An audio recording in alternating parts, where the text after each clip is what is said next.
Je suis à l'intérieur de l'île Saint-Pardoux.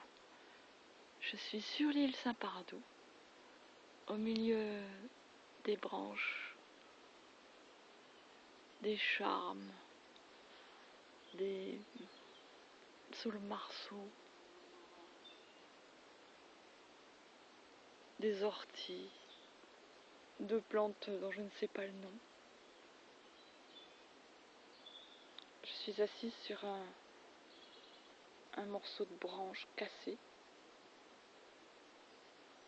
et à mes pieds coule cette eau de source qui vient des entrailles de ce terrain.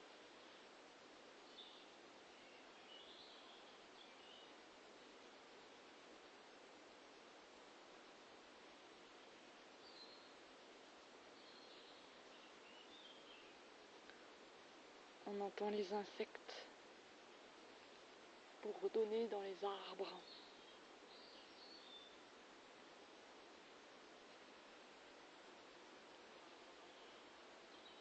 Aussi des tronçonneuses qui se réveillent dans les fermes alentours.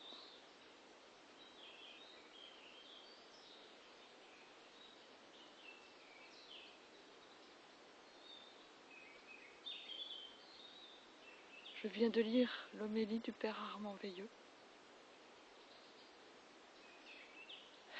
qui me remplit de joie. Et je pense que je vais vous la lire. Je vais vous la partager.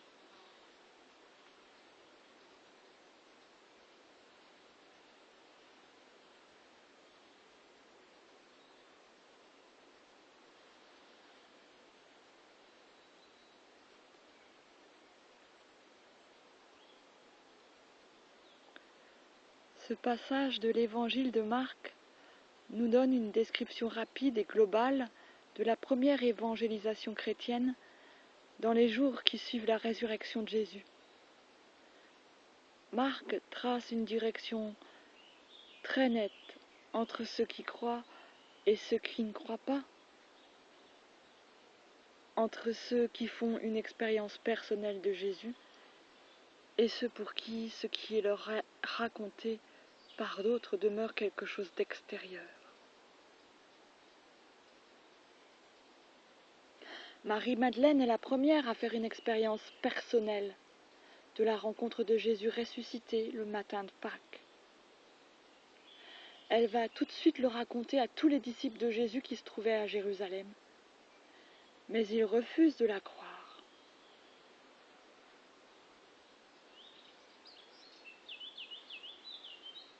Puis Jésus se manifeste aux deux voyageurs allant à Emmaüs.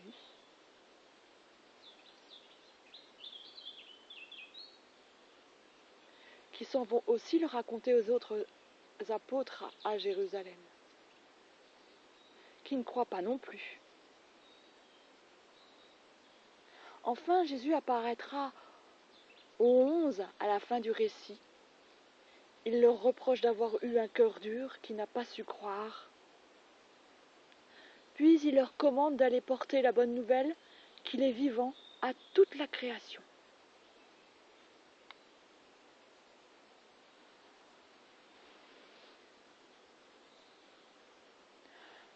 De ce passage de l'évangile de Marc, nous pouvons retenir que ceux qui ont fait l'expérience personnelle de la présence de Jésus vivant doivent l'annoncer aux autres.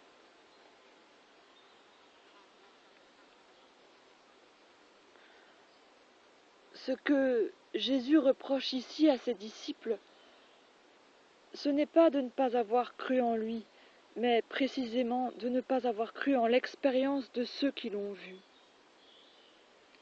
Il y a en cela une leçon très importante concernant la transmission de la foi. La foi se transmet de personne à personne. Si nous avons la foi, c'est que nous l'avons reçue à travers une longue chaîne de témoins dont chacun a rendu témoignage de son expérience. L'enseignement sur ce que nous appelons les vérités de la foi est important, bien sûr. Mais ce n'est pas à travers cet enseignement que se transmet la foi. Elle se transmet à travers le partage d'une expérience vécue.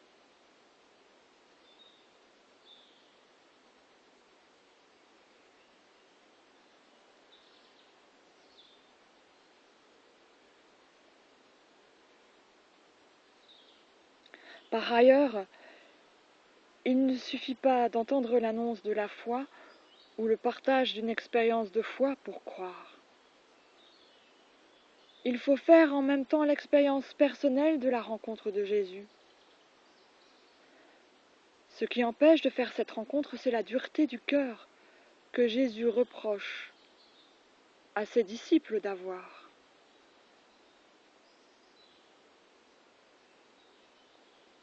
Un cœur dur est un cœur qui n'est pas pur, qui est divisé. Bienheureux les cœurs purs, car ils verront Dieu. Demandons à Jésus de nous donner toujours un cœur pur qui nous rende possible de croire, c'est-à-dire de percevoir la présence continuelle de Jésus dans nos vies et aussi dans la vie de ceux qui nous entourent, surtout ceux et celles qui nous parlent de leur rencontre avec Jésus.